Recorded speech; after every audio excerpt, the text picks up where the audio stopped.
Dahon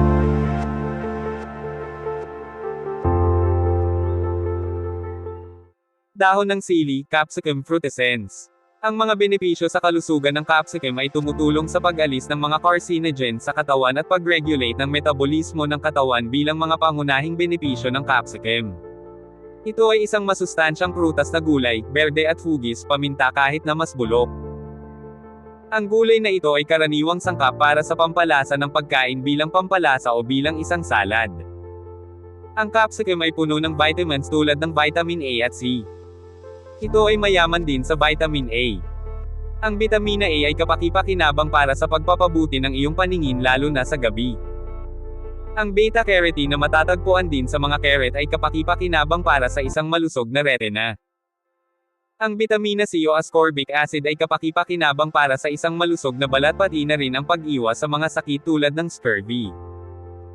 Ang scurvy isang sakit na sanhi ng kakulangan ng bitamina C, na nailalarawan sa pamamagitan ng namamaga na pagdurugo ng gilagid at ang pagbubukas ng mga dating gumaling na sugat. Narito ang mga benepisyo ng pagkain ng dahon ng sili, capsicum, sa ating kalusugan. 1. Mabuti ang capsicum para sa paglaban sa kolesterol. Kung gusto mong pagandahin ang iyong masarap na lutuin, ang capsicum ang dapat mong piliin. Maaari mo itong gamitin kasama ng iba pang katulad ng mga especially gaya ng mainit na sarsa. Ang capsicum ay mababa sa taba tulad ng saturated fats. Mababa rin ito sa calories pati na rin sa kolesterol. Ang masasamang taba ay nakakapinsala sa iyong kalusugan dahil nagiging sanhi ito ng pagbara ng iyong mga arterya at pinatataas ang iyong panganib ng mga sakit sa puso.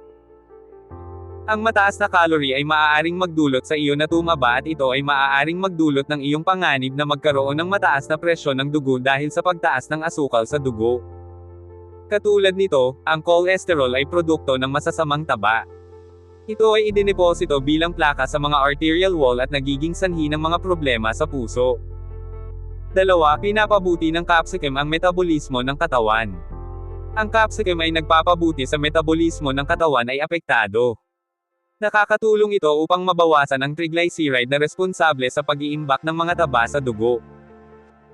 Bilang isang resulta, ang katawan ay hindi nagko-convert at nag-iimbak ng taba ngunit sa halip ay ginagamit ito sa pamamagitan ng pagsunog nito kapag ito ay kinakailangan. Ang capsicum ay kapaki-pakinabang para sa mga katangian ng antioxidation nito. Ang mga antioxidant ay mga sangkap na nakakatulong na maiwasan ang mga libreng radical mula sa pagwasak ng kalituhan sa iyong mga selula ng katawan. Pinagsasama nila ang iba pang mga sangkap tulad ng mga carcinogens upang bumuo ng mga abnormal na selula. Ang mga sel na ito ay dumarami at nagiging sanhi ng mga tumor at cancer tulad ng prostate cancer at colon cancer.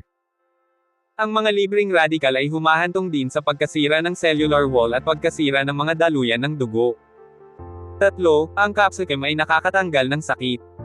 Kung nakaranas ka ng pananakit sa iyong katawan, karapat-dapat kang mapawi ang sakit. Ang tambalang tinatawag na capsaicin sa capsicum ay pumipigil sa mga receptor ng sakit na magpadala ng sakit sa iyong utak mula sa balat sa pamamagitan ng spinal cord.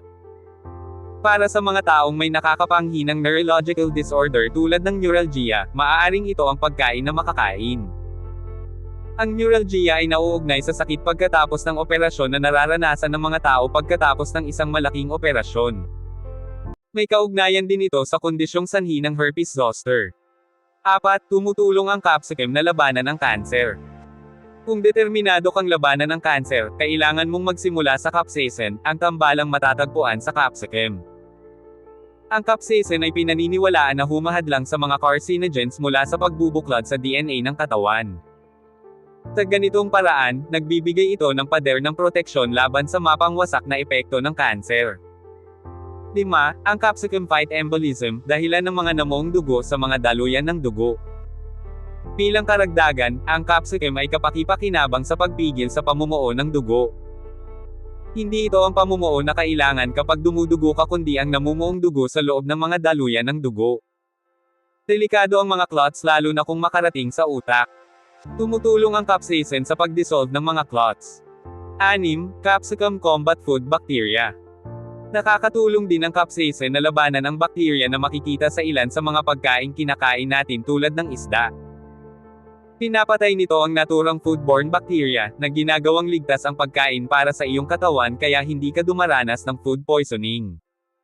Iba pang mga benepisyo. Anti-fatigue or panlaban sa sobrang pagod. Palakasin ang immunity. Mabuti para sa diabetes. Mayaman sa calcium, iron, phosphorus, vitamin A at B. Aphrodisiac, pampagana sa sex. Naglilinis ng dugo at daloy nito. Nagpapababa ng blood pressure, blood sugar at cholesterol. Nagpapaginhawa sa sakit ng sikmura, arthritis, at varicose veins.